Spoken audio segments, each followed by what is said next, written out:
I remember a message where Pastor Bert many years ago, he preached on the Friday and he says, but hold on, Sunday is coming.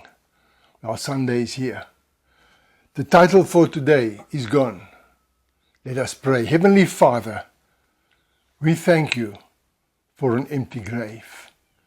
There is no tombstone and there is no place where we can go to where the body of Jesus Christ is still in a grave. I honor you for all that you have done. And I thank you together with Jesus Christ, when we get born again, we too rise to eternity. In Jesus' wonderful name. Amen. I mentioned on Friday that the death of Jesus was a fulfillment of prophecy. Today on Resurrection Sunday, I hope to show you how the Lord left a very clear sign to his people that he was still fulfilling his promises. Let us start with the woman visiting the tomb of Jesus on that morning. John 20 verse 11, but Mary remained standing outside the tomb sobbing. As she wept, she stooped down and looked into the tomb. And she saw two angels in white sitting there, one at the head and one at the feet, where the body of Jesus had lain. And they said to her, woman, why are you sobbing? She told them, because they have taken away my Lord, and I do not know where they have laid him. Now, if you read the Bible, we see that John was the only disciple that is so specific as to what the woman found inside the tomb. John was also called the beloved one, as he always stayed as close as possible to Jesus. Think of Joshua, who stuck with Moses, who learns or sees more, always the one closest to the action or the person. John not only arrived first, we see when the women came to him, he rushed out, he ran, outran the rest of them, peeked inside. And now you can say, but how could he see everything just peeking inside? Well, that's exactly what they just told us about Mary, who stooped down and looked into the tomb. So he noted when he looked inside, he realized what he was seeing because of his closeness to Jesus. He knew he was seeing more than just a picture of an angel. No, he noted that there were two angels, and he made sure to tell us, for the rest and all the other people that he shared the story to, where they were positioned in the tomb. One at the head and one at the feet of where the body of Jesus just lay. I want you to think back to the way they covered a body in that time and getting it ready for burial. They rolled it in the linen cloths and afterwards soaked it in a fluid to embalm the body on the outside.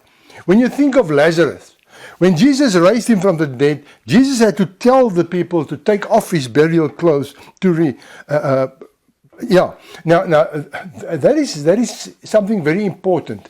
It was, you will say that, but Jesus raised him, so Jesus could have just said, cloths be gone, and it would have been gone. He raised him from the dead.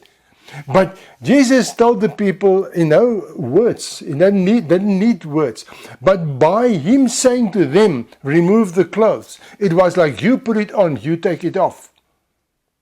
You put this hindrance on him, that is why he can't move now. But it was also a way of, when you do that, think of the prodigal son. When the prodigal son returned, what did the father say? Take his old clothes, give him new clothes. So this was the same. When they took the grave clothes off, the old was gone. They restored his dignity by giving him something new to dress in. And this is exactly what happens here. I want to say that I truly believe that God allowed them to be seen. And that maybe he sent them to also remove the burial clothes from him, because it was lying there. And these angels could have just gone away. But I truly believe that God said, no, stay there. Stay there. Why? This was to show the prophetic significance that he is still at work, fulfilling his promises to his people. How can I say that? Well, let me go to the Old Testament quick. Remember the Ark of the Covenant? Now, when I mention the Ark now, I will be referring to the Ark of the Covenant and not of Noah's Ark. Exodus 25 verse 18. And you shall make 2 cherubim, winged angelic figures of solid hammered gold, on the 2 ends of the mercy seat. Make 1 cherub on each end, making the cherubim of 1 piece with the mercy seat on the 2 ends of it. And the cherubim shall spread out their wings above, covering the mercy seat with their wings, facing each other and looking down toward the mercy seat. You shall put the mercy seat on the top of the ark, and in the ark you shall put the testimony, the 10 commandments that I will give you. Therefore, there I will meet with you, and from above the mercy seat, from between the 2 cherubim that are upon the ark of the testimony, I will speak intimately with you of all which I will give you in commandment to the Israelites. Now, if you know the history of the Ark of the Covenant, I know you will already start to see the revelation. On top of the ark was 2 cherubim, angels, and in the middle between the space was called the mercy seat, where the blood was applied for the forgiveness of the people. The ark was never the end of the story. It was a shadow pointing forward to Jesus. He is the true mercy seat, the place where God's justice and mercy meet perfectly in one person.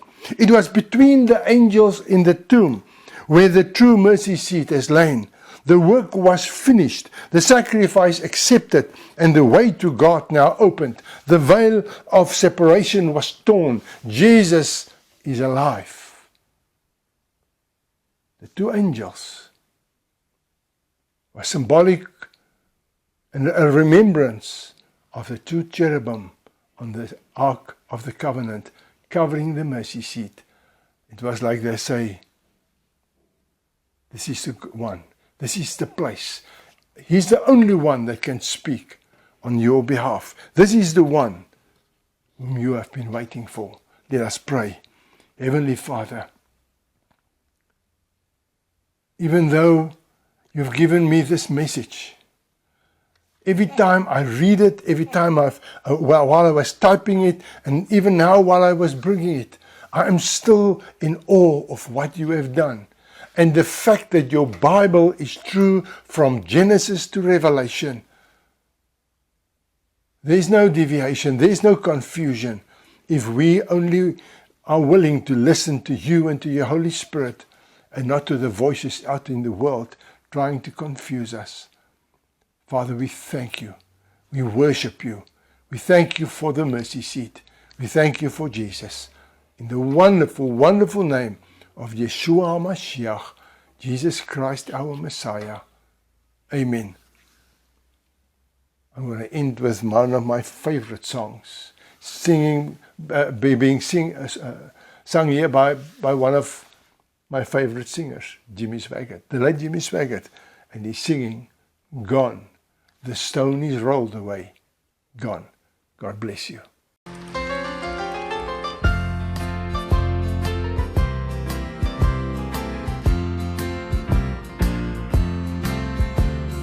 Mary came unto the tomb of Jesus. Stones moved, the Lord had gone away. The angel said, fear not, I know who seek you. He is risen, this she heard him say.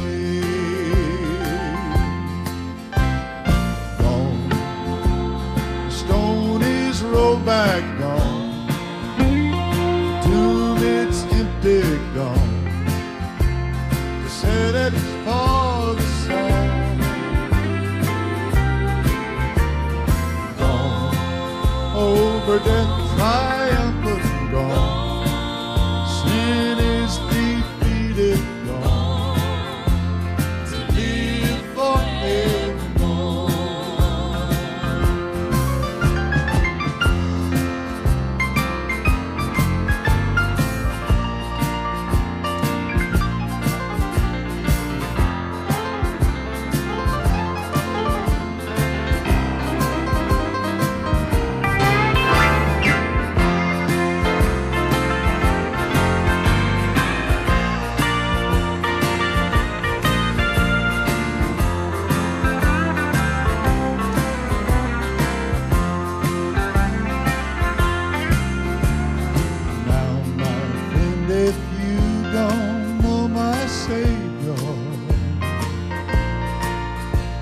I beg you, please don't wait too late to pray.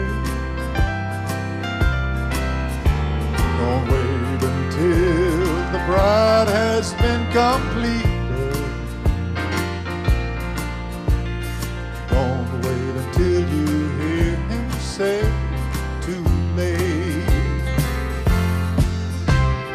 No, the stone is rolled back, gone. It's empty, gone. To set it for the side. Gone over the fire, but gone. Sin is defeated, gone. To live forevermore. Sing it again. Gone. The stone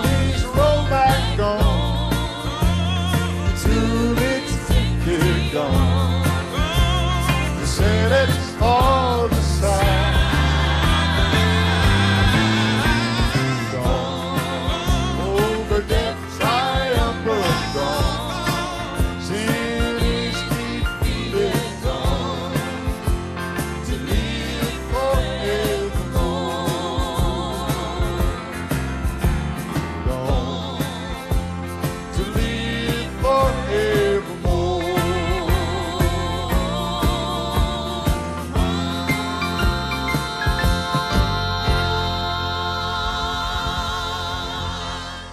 Hallelujah. How many believe that that tomb is empty?